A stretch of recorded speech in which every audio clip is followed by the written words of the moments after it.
किसी भी देश की सुरक्षा के लिए उसकी मिलिट्री फोर्स की बहुत ज़रूरत होती है, लेकिन खतरे को पहले से ही भांपने के लिए और इम्पोर्टेंट इन्फॉर्मेशन अपने देश तक पहुंचाने में एक इंटेलिजेंस एजेंसी की महत्वपूर्ण भूमिका होती है। इंटेलिजेंस यानी खुफिया एजेंसी का काम है अपने देश की सुरक्षा के लिए खुफिया तरीके से इन्फॉर्मेशन इकट्ठा करना।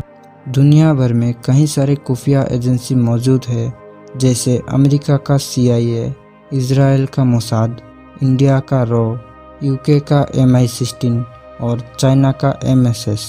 वर्ल्ड का मोस्ट डेंजरियस इंटेलिजेंस एजेंसी मानी जाती है इजराइल की मोसाद को, जिसे किलिंग मशीन भी कहा जाता है। मोसाद को मोस्ट प्रोबेबली काउंटर टेररिज्म के लिए गठन किया गया था।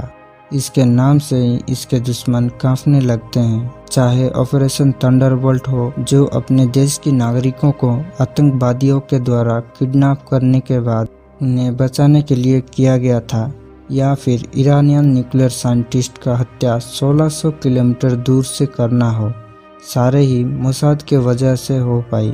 चलिए आज के इस वीडियो में हम जानेंगे 22,145 स्क्वायर किलोमीटर वाले इस छोटे देश का इंटेलिजेंस एजेंसी मोसाद इतनी खतरनाक क्यों है और इतनी छोटे देश को मोसाद जैसी खूंखार और खतरनाक इंटेलिजेंस एजेंसी की क्यों ज़रूरत पड़ी।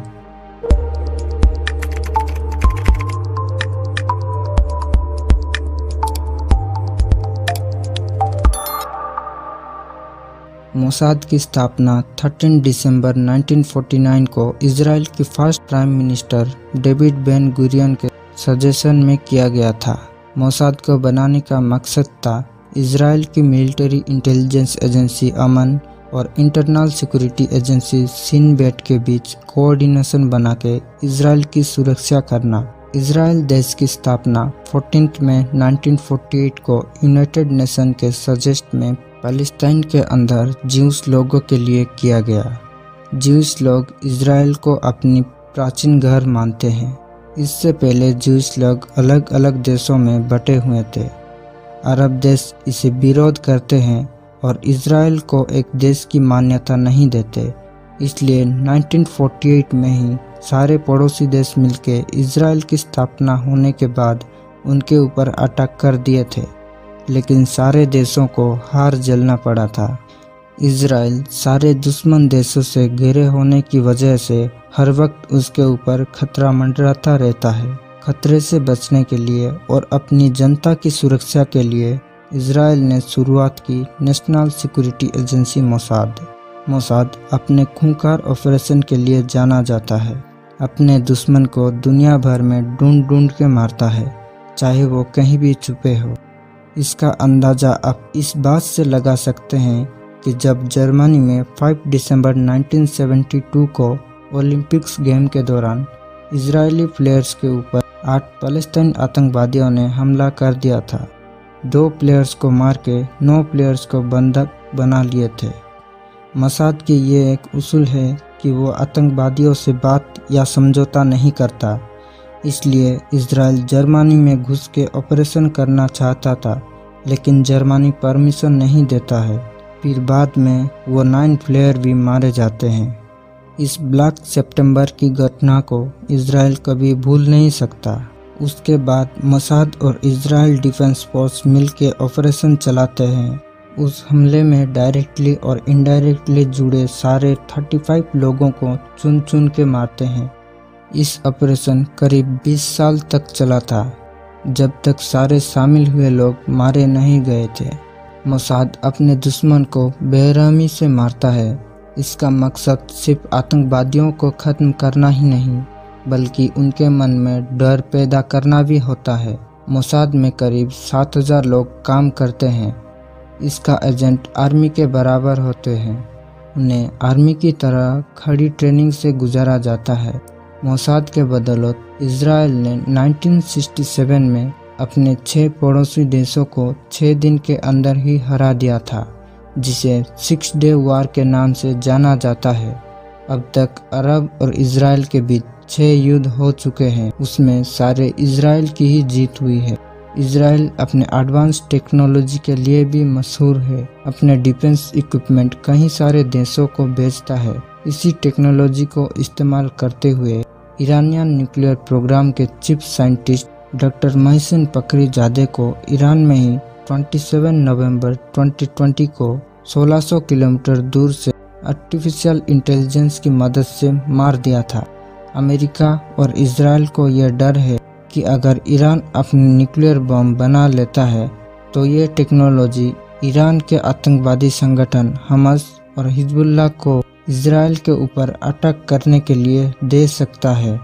यह सिर्फ उन्हें ही नहीं बल्कि आतंकवादियों के पास न्यूक्लियर हथियार आने से पूरे दुनिया को खतरा है। पहले से ही इन आतंकवादियों की संगठन को ईरान इजराइल के ऊपर अटैक करने के लिए पैसे और ज़रूरी चीज़ें देते आ रहा है। ईरानियन न्यूक्लियर प्रोग्राम को रोकने के लिए अमेरिका और इजराइल मिलकर फखरीजादे को मारने का प्लान बनाए थे। फखरीजादे लंबे समय से मोसाद की नज़र में थे। उन्हें मारने के लिए एक निसान पिकअप ट्रक में मशीन गन को रोबोट और एआई टेक्नोलॉजी के साथ फिट किया गया था। उस गन को सैटेलाइट की मदद से 1600 किलोमीटर दूर इजराइल से कंट्रोल किया जा रहा था। जब फखरीजादे अपने खुद की गाड़ी से खुद ड्राइव करते हुए अब्से की तरफ जा रहे थे तब उनके ऊपर हमला हुआ। हालांकि उनके आगे और पीछे सिक्योरिटी गाड़ियां थी, फिर भी वो उन्हें बचा नहीं पाए। यह ऑपरेशन इतनी सटीक थी कि उनकी पत्नी उनसे सिर्फ 10 इंच दूर बैठी थी, फिर भी उन्हें एक खरोच तक नहीं आई, बल्कि पाइप गोली फखरीजादे को लगी। जब सिक्योरिटी उस ट्रक तक पहुंचते उससे पहले उसमें लगे बम से मोसाद ने उस ट्रक को भी उड़ा दिया और एक भी एविडेंस नहीं छोड़े। ऑपरेशन में इस्तेमाल हुए सारे चीज़ों को एक एक करके इजराइल से स्मगलिंग करके ईरान पहुंचाया गया था।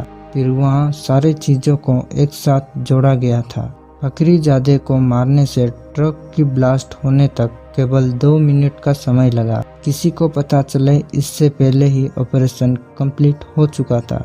कहते हैं मोसाद की हिट लिस्ट में अगर किसी का नाम आ जाए तो उसका बचना नामुमकिन है। उसे मोसाद दुनिया की किसी भी कोने से ढूंढ निकालता है और मार डालता है। और साथ ही साथ इजराइल की डिफेंस सिस्टम बहुत मजबूत है। मोसाद अपने देश और नागरिकों की सुरक्षा के लिए किसी भी हद तक जा सकता है। इम्पॉसिबल लगने वाली ऑपरेशन को भी ये अंजाम दे सकता है। इसी तरह से अपने देश की जनता को आतंकवादियों से बचाने के लिए एक ऑपरेशन किया गया था जिसका नाम है ऑपरेशन थंडरबोल्ट। इस ऑपरेशन को 4 जुलाई 1976 में किया गया था जब आतंकवादियों के द्वारा एक एरोप्लेन को तेल अवीव से पेरिस जाते वक्त हाईजैक करके उगांडा ले जाया गया था। उगांडा के एंटवे एयरपोर्ट में उतारा गया था। वहां उगांडा के सरकार ने भी हाईजैकर्स का सपोर्ट किया था। उगांडा के प्रेसिडेंट इदी अमीन जो पहले मिलिट्री ऑफिसर थे, उन्होंने पर्सनली हाईजैकर्स का स्वागत किया। हाईजैकर्स में से 2 पैलेस्टाइन और 2 जर्मनी आतंकवादी थे और पहले से 3 आतंकवादी एंटवे पर इंतजार कर रहे थे। इदी अमीन हाईजैकर्स से मिलने के बाद उन्हें आर्मी की सिक्योरिटी प्रदान किए और अफ्रीकी एकता संगठन में भाग लेने के लिए चले गए। वहां यात्रियों को 2 हिस्सों में बांटा गया। इजरायली जीव्स और नॉन इजरायली को अलग अलग रूम में रखा गया। फिर बाद में इजरायली यात्रियों को रख के सारे लोगों को छोड़ दिया गया था। उसके बाद मोसाद के द्वारा ऑपरेशन चलाया गया। मिडनाइट में 5 मिलिट्री जहाज 4000 किलोमीटर पार करके उगांडा पहुंचे और 7 आतंकवादियों के साथ साथ 45 उगांडा सैनिक भी मार गिराया। 106 लोगों में से 102 लोगों को बचाया गया। गोलीबारी में 3 लोग मारे गए और एक को तबीयत खराब होने के बाद हॉस्पिटल ले जाया गया था। बाद में उस एक जन को इदी अमीन गुस्से से गोली मार दिए थे। इसी तरह मोसाद की कई सारे सक्सेसफुल ऑपरेशन हैं जिसकी वजह से ये मशहूर है। इजराइल मोसाद की वजह से इतनी ताकतवर है। ताकतवर होने का एक ये भी वजह है कि ये लोग लड़ते हैं तो अपने अस्तित्व के लिए लड़ते हैं, अपने देश को बचाने के लिए लड़ते हैं, नहीं तो सारे अरबियन देश मिलके इनको खत्म करने में लगे हुए हैं। यह थी मोसाद के बारे में कुछ जानकारी। आज के लिए बस इतना ही। यहाँ तक बने रहने के लिए आपका धन्यवाद।